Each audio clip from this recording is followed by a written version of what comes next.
कि सुभाष चंद्र बोस कोई एक परिवार नहीं, कोई एक भाषा की नहीं, एक धर्म के नहीं है, पूरा देश के है। आजाद फौज का लगभग 22 से 24 हजार, एग्जैक्ट किसी को पता नहीं है, सेनानियों के शहीद हुए। 23 जनवरी 1897 को जन्मे महास्वतंत्रता सेनानी नेताजी सुभाष चंद्र बोस की आज 127वीं जयंती है।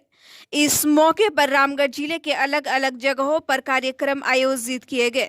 स्वतंत्रता सेनानी नेताजी सुभाष चंद्र बोस की जयंती के अवसर पर रामगढ़ शहर के पारसोतिया स्थित कृष्णा पैलेस के सभाघर में एक शाम शहीदों के नाम सांस्कृतिक कार्यक्रम के बतौर मुख्य अतिथि स्वतंत्रता सेनानी नेताजी सुभाष चंद्र बोस के पोते सोमनाथ बोस शामिल हुए।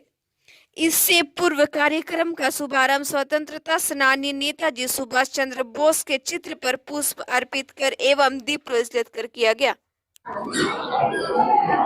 पहले तो रामगढ़ आने के लिए मैं anti corruption and crime control committee का राष्ट्रीय अध्यक्ष राजपाल सिंह जी के लिए बहुत बहुत आभारी हूँ, और उन्होंने हमको ये मौका दिया है कि यहाँ आकर कुछ संदेश देने के लिए।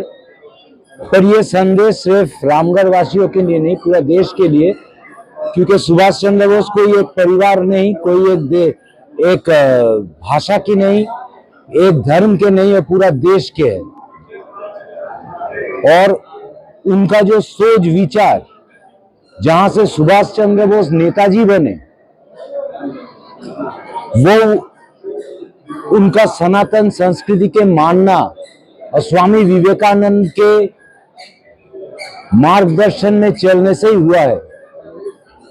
और आज नए भारत के सभी भारतवासियों की यह गर्व है कि स्वतंत्रता के 75 साल लगे सुभाष चंद्र बोस को सरकारी रूप से जो सम्मान मिलना चाहिए था वो मिलने का। आज इंडिया गेट के आगे में, जहां में जब ब्रिटिश लोग का साम्राज्य पूरा विश्व भर में थे, वहां का सम्राट का मूर्ति था, वहां सुभाष चंद्र बोस का मूर्ति स्थापित किया गया। उनका संतान समा आजाद हिंद फौज को लाल किले में, जिसका सुभाष चंद्र बोस का नारा था दिल्ली चलो, लाल किले में जगह दिया गया।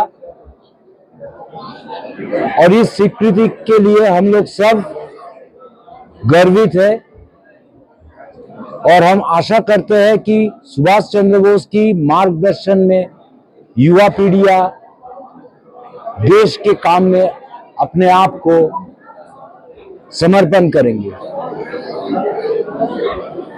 देखिए, 500 साल की बात नहीं है, बात है स्वतंत्रता के बाद देश को जब बंटवारा हुए थे, किसके बुनियाद पर हुए थे? धर्म के बुनियाद पर हुए थे। उसके बाद भी रामलला को प्रतिष्ठा करने के लिए इतना समय लगना तो नहीं चाहिए था। राम देश की प्रतिष्ठा है। श्री रामचंद्र का जो मार्गदर्शन है वो युवा पीढ़ियों के लिए प्रेरणा है। उसमें शौर्य है, एकता है, समता है, सब कुछ है। तो इसको प्रतिष्ठा करने के लिए बहुत प्रयास करना पड़ा हम लोगों को, पर आज समग्र भारतवर्ष इस प्रतिष्ठा प्राप्त किया। और इसके लिए जो लोग इसको सुप्रीम कोर्ट बोलिए या सरकार बोलिए या अलग अलग संगठन बोलिए, इसके लिए हम लोग सब कृतज्ञ है। और ये बहुत पहले ही होना चाहिए था। और सिर्फ रामलला का प्रतिष्ठा नहीं है, भारतवर्ष के बहुत सारे धर्मीय जगह में ऐसे काम हुआ है जो सुधरना चाहिए, और उसको सुधारने के लिए आगे में भी काम होगा, ये मेरे विश्वास है। सर, कई स्वतंत्रता सेनानी हैं जिनके परिजन अभी अस्तित्व की लड़ाई लड़ रहे हैं, उनको वो सुविधा नहीं मिल रहा जो सुविधा मिलना चाहिए। सर, क्या कहेंगे? देखिए, पहली बात है, उस समय जो सनातन संस्कृति देश भर में चलते थे, उसमें त्याग, एक महत्व रखते थे। जो सनातन संस्कृति के आदमी लोग ज्यादातर दिखा गए कि अपने बलिदान दिया है स्वतंत्रता के लिए, वो लोग कुछ आगे में मिलने के लिए नहीं दिया है, वो लोग देश को स्वतंत्र बनाने के लिए दिया है। और नेताजी सुभाष चंद्र बोस के आजाद हिंद फौज का लगभग 22 से 24 हजार, एग्जैक्ट किसी को पता नहीं है, सेनानियों के शहीद हुए हैं। आजाद हिंद फौज जब 1947 के बाद उन लोगों को कुछ भी नहीं दिया गया, पर पाकिस्तान में जो आजाद हिंद फौज के सेनानी गए थे, उन लोगों को पाकिस्तान सेना बड़ा बड़ा पोस्ट दिया, सरकारी सुविधा दिया, और भारतवर्ष ने नहीं दिया। यही तो शर्म की बात है।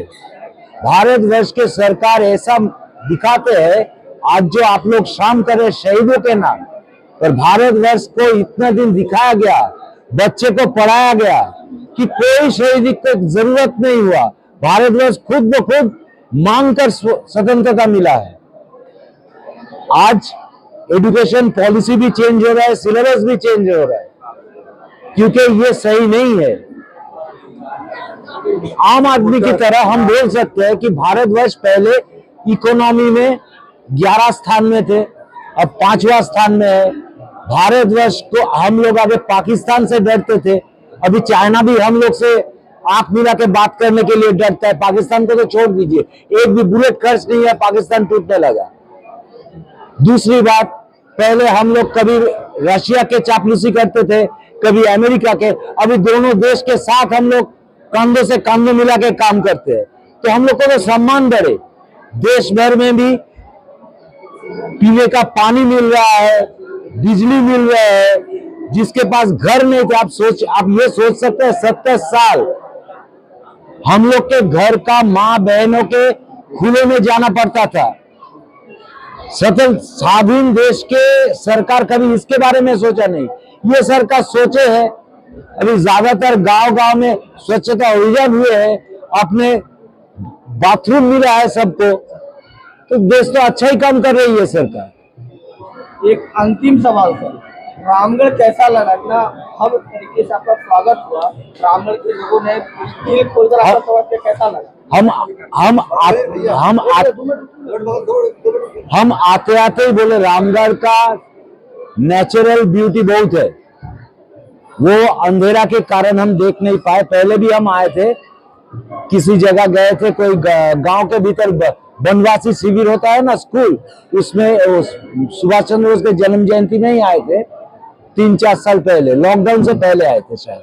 तो हम गए थे, बहुत सुंदर जगह है, और इस बार और भी खुशी हुई है कि आप इतने आदमी से मिले। उस समय आए थे, वो गांव में ले गए थे, उधर में बहुत बच्चे लोग के साथ मिले थे। इस बार आप सभी से मिल रहे हैं, मैं बहुत बहुत खुश हूँ, और इसके लिए राजपाल सिंह जी को बहुत बहुत धन्यवाद दे रहा हूँ।